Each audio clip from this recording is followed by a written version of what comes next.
Vyručiai, girdėjot naujieną?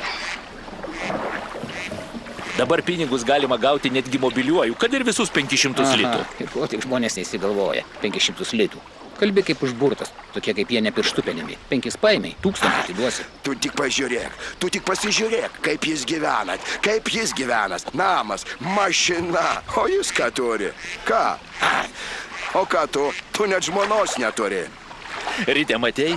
Žmona iki šiol mano, kad man ją kažkas padovanojo. Ir viskas konfidencialu, kaip šveicariškam banke. Jei žinoma, moki su mobiliu elgtis.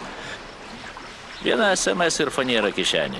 O iš kito atlyginimo greitai ir atiduosi ir jokio Ne vardo. kiekvienas masalas ant kabliuko. Neverta ieškoti kabliuko. Kai kurie dalykai yra paprastesni nei atrodo. Norėdamas pasinaudoti šią paslaugą, registruokis tinklalapyje www.smskredit.lt. Tada siųsk SMS žinutę ir gauk pinigus tiesiai į savo sąskaitą, kada tik jų prireiks. Skolinkis su protu, tik jei žinai, kad išgalėsi grąžinti.